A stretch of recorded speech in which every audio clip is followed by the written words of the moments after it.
So what should be the approach to MI? Symptoms of acute cardiac syndrome is chest pain और discomfort. ठीक है, symptom क्या होगा? Chest pain और discomfort, जो कि 20 मिनट से भी ज़्यादा हो और काफ़ी सीवियर हो और धीरे धीरे विथ टाइम ख़राब हो जाए, परसिस्टेंट हो और आर्म, नेक, जॉ, बैक यहाँ तक रेडिएट करे. So that is the symptom of acute coronary syndrome. तो सबसे पहले उसका सीवियरिटी एसेस करेंगे. अगर स्टेबल ACS है तो aspirin is considered as the first line therapy. ठीक है, अगर कोई हाई रिस्क आयोटिक डिसेक्शन ना हो तो एस्पिरिन फर्स्ट लाइन ट्रीटमेंट होता है स्टेबल ACS के लिए. अगर कोई high risk aortic dissection risk ना हो, अगर लो आयोटिक डाइसेक्शन रिस्क है तो एस्पिरिन दे दो. और अगर अनस्टेबल है तो stabilise, consider other causes workup. ठीक है, और ट्रोपोनिन लेवल्स, इलेक्ट्रोकार्डियोग्राफी और चेस्ट एक्सरे ऑब्टेन करो. ठीक है, we need to do serial troponin measurement to assess for going myocardial infarction damage. ठीक है, और ECG और चेस्ट एक्सरे से हम लेफ़्ट वेंट्रिकुलर फंक्शन को एसेस करेंगे. ठीक है, तो we need to obtain ECG, troponin levels and chest x-ray. अगर ST एलिवेशन है, मतलब ST elevation is a specific pattern on the ECG that indicates heart attack और अक्यूट मायोकार्डियल इन्फार्क्शन. इसमें क्या जो होता है, जो ST सेगमेंट है वो एलिवेट कर जाएगा. ठीक है, तो जो ECG में क्या होता है, P, Q, R, S, T. ठीक है, तो ये जो ST सेगमेंट है ये एलिवेट कर जाता है. तो if it's elevated, the ST segment is elevated, then it is likely STEMI, that is ST elevated myocardial infarction. ठीक है, और अगर ST elevation नहीं है, ठीक है, ST elevation नहीं है मतलब ischemic ECG changes होंगे, जैसे कि ST डिप्रेशन और T wave inversion. ठीक है, ST डिप्रेशन क्या इंडिकेट करता है? सब endocardial ischaemia. ST depression indicates subendocardial ischemia. T wave inversion indicate करता है ischemia और injury to the myocardium. ठीक है, अगर ST elevated MI है तो जो अमेरिकन कॉलेज ऑफ कार्डियोलॉजी है या अमेरिकन हार्ट एसोसिएशन है, ये रेकमेंड करता है कि door to balloon time should be less than 12 hours. Okay. Door to balloon time, that is D2B, it refers to the time from arrival at the hospital to balloon inflation in the treatment of acute coronary syndrome, particularly STEMI. ठीक है, तो door to balloon time का मतलब कि वो time जब hospital में arrival हुआ है से the time for balloon inflation in the treatment of ACS. ठीक है, मतलब हॉस्पिटल के डोर से बलून के इन्फ्लेशन तक. ये बलून इन्फ्लेशन क्यों होता है? To open up the blocked artery in the cardiac catheterisation lab. ठीक है, और फिर ये लेस देन 12 आवर को दो वे में क्लासीफाई करेंगे, लेस देन और इक्वल टू 120 मिनट्स और greater than 120 minutes. If the patient is transported to a PCI capable hospital, then the D2B time should be less than or equal to 90 minutes.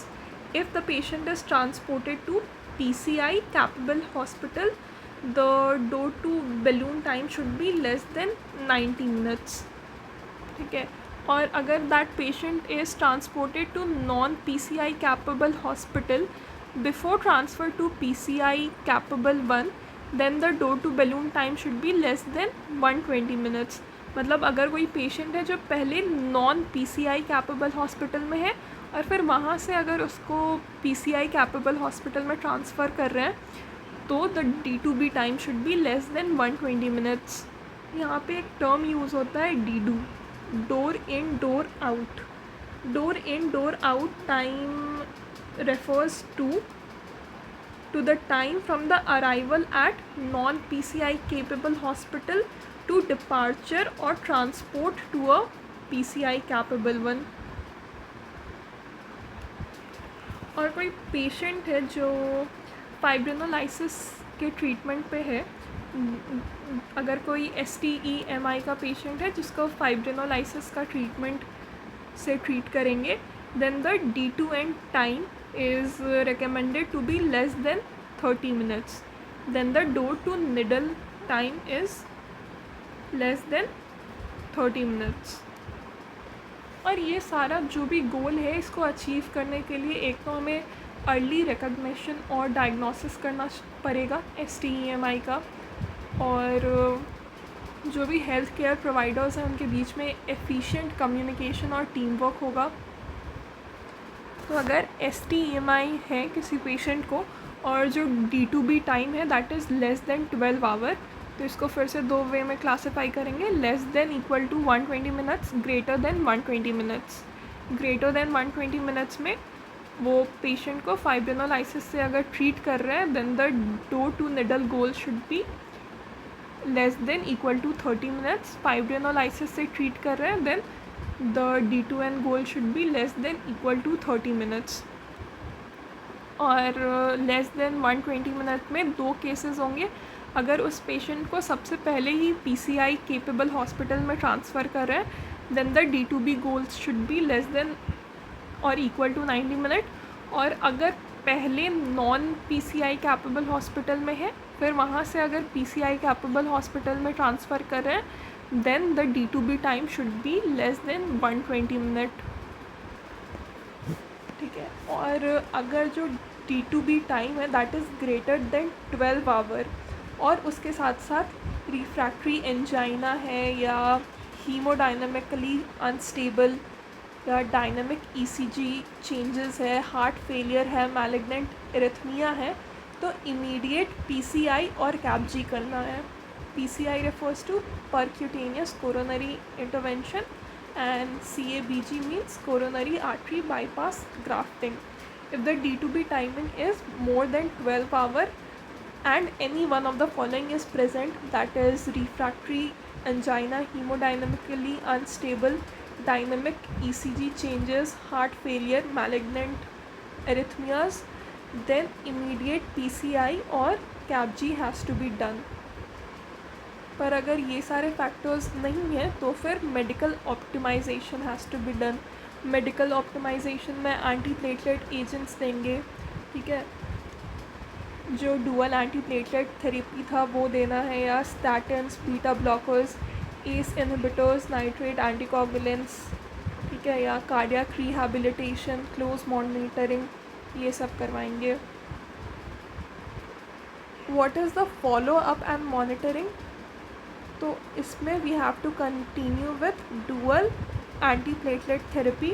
Dual antiplatelet therapy means aspirin plus P2Y12 inhibitors like clopidogrel, prasugrel and ticagrelor for at least 12 months post PCI।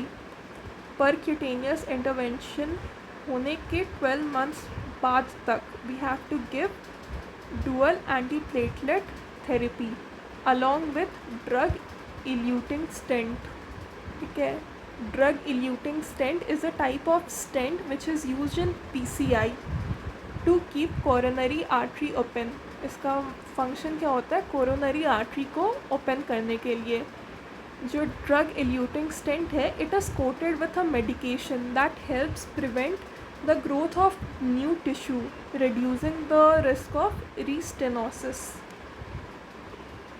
ठीक है, तो DAPT देंगे for at least 12 months along with the drug eluting stent. And we have to continue with ACE inhibitors, statin and beta blockers. Continue with ACE inhibitors, ACE inhibitors vasodilation करवाते हैं जिसके कारण cardiac workload कम होता है. Then statins cholesterol level को, LDL level को कम करते हैं. और beta blocker blood pressure, heart rate और oxygen demand, myocardial oxygen demand को कम करता है. There is a mnemonic that is B-MONA. B-MONA. So B stands for beta blocker, M stands for morphine, O stands for O2, N stands for nitrotriglyceride, A stands for aspirin, and this A stands for antiplatelet drugs, and others like ACE inhibitors, statins, ARBs. So what is the mnemonic? B-MONA. B stands for beta blocker, M for morphine, O for oxygen, N for nitroglycerine, A stands for aspirin and antiplatelet, and others like ACEI, ARBs and statins. So this was the approach to MI.